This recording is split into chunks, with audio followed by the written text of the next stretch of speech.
Good morning students. Welcome to Huron Sir Spoken English channel. जैसा कि आप जानते हैं कि आज हमारा पहला दिन है डे 1 स्पोकन इंग्लिश सीखने का। और इससे पहले मैंने अपने चैनल का इंट्रोडक्शन आप लोगों को दिया था और अपना इंट्रोडक्शन भी मैंने इससे पहले आप लोगों को दिया था। उम्मीद करता हूं कि आप लोगों ने वो चैनल का इंट्रोडक्शन और मेरा सेल्फ इंट्रोडक्शन देखा होगा और आपने बहुत सारे स्टूडेंट्स ने उसे लाइक भी किया और सब्सक्राइब भी किया। उसके लिए बहुत बहुत शुक्रिया। I am very thankful to you all.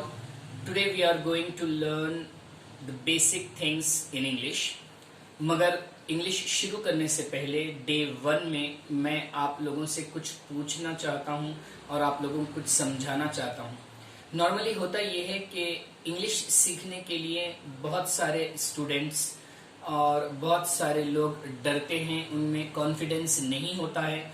वो लोग ये सोचते हैं अपने आप में कि हम इंग्लिश बोल नहीं पाएंगे, हम इंग्लिश सीख नहीं पाएंगे। ये डर अपने दिल से निकाल दीजिए और हमेशा कॉन्फिडेंस में रहिए कि yes I can do it.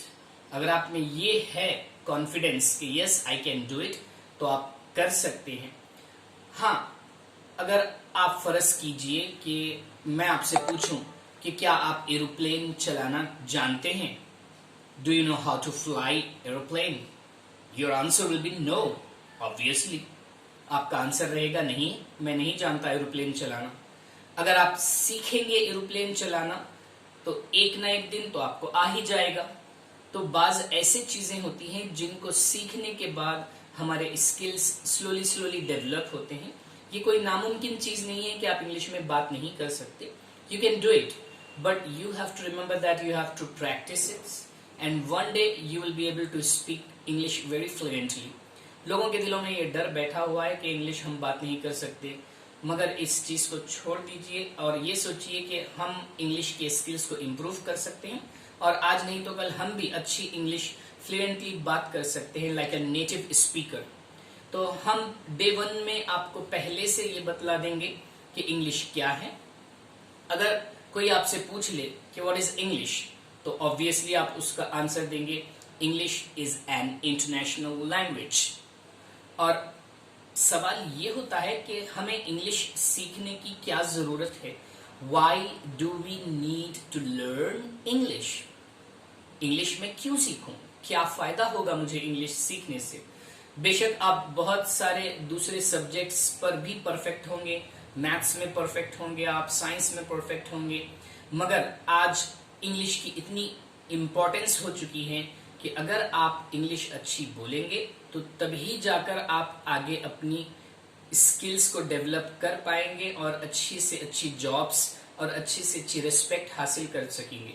So obviously English is an international language, and if you know how to speak well, and if you know how to speak on the stage, if you know how to take care of your presentation, whatever you are doing in your official life, then you are going to improve yourself a lot.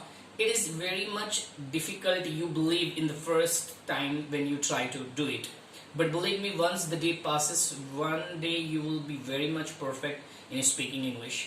So हम पहले दिन अपने day 1 में उतना नहीं पढ़ेंगे, सिर्फ हम ये देखेंगे कि इंग्लिश क्या है और उसके बेसिक ग्रामर के पार्ट्स पर हम तवज्जो देंगे, बेसिक वर्ड्स और मीनिंग्स पर तवज्जो देंगे। और जैसे जैसे डे 1, डे 2, डे 3 आगे बढ़ते जाएगा, हम रोजाना एक एक वीडियोस आपको डालकर टॉपिक वाइज समझाते जाएंगे। तो चलिए बढ़ते हैं डे 1। आज का पहला टॉपिक है पार्ट्स ऑफ स्पीच।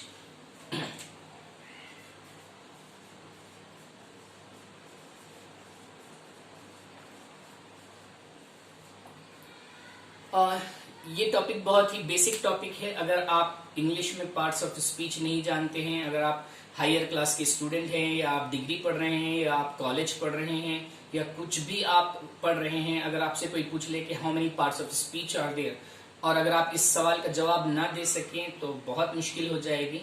तो याद रखें, there are 8 parts of speech. What are they? They are noun, pronoun, verb, adverb, adjective, preposition, conjunction, interjection. I will write it on the board and you know all these things, but I just want to make sure that you are not missing the basics. Once we start the basic, we will make the foundation on the basics, and we will then go one by one.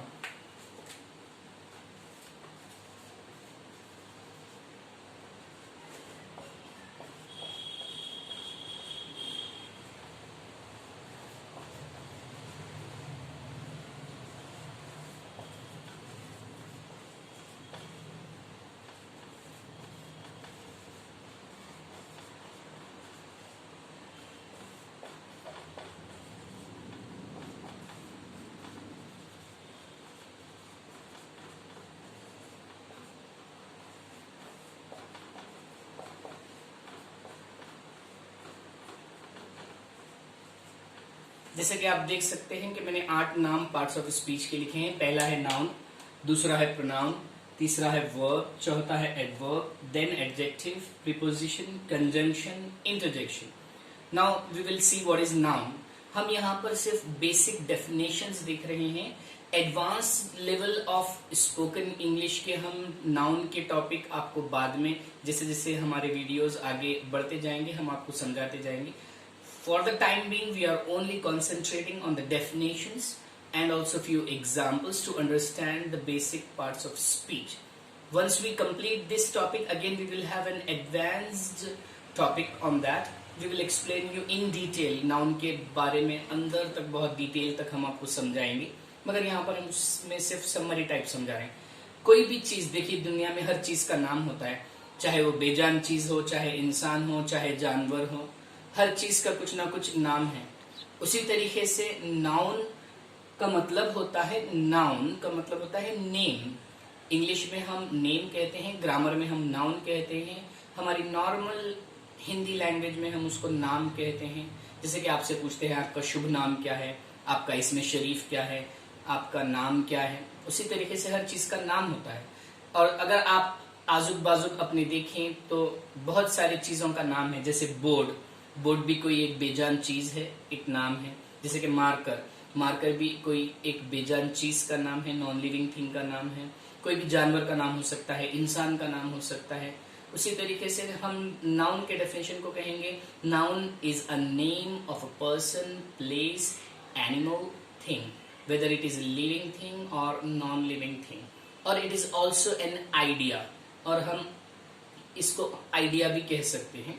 मैं आपको बाद में detail में explain करूंगा इनके बारे में। उसके बाद नाउन के बाद हम देखेंगे प्रोनाउन किसे कहते हैं। प्रोनाउन का मतलब होता है नाम की जगह यूज होने वाले लफ्ज या अल्फाज। जैसे कि मिसाल के तौर पर अगर हम लड़का है तो लड़के का नाम नहीं लेकर उसको हम ही कहते हैं, लड़की है तो उसका नाम नहीं लेकर हम शी कहते हैं। कोई अगर बेजान या जानवर हो तो हम उसे नाम नहीं लेकर उसको इट कहते हैं। तो नाउन के बाद प्रोनाउन आता है। प्रोनाउन के भी बहुत सारे एग्जाम्पल्स हैं, जैसे कि I, we, you, they, he, she, it, my, our, your, his, her, they, their, them, themselves, himself, herself, itself. ऐसे कई बहुत सारे एग्जाम्पल्स आपको प्रोनाउन के याद रखने होंगे, जो कि हमको कहते हैं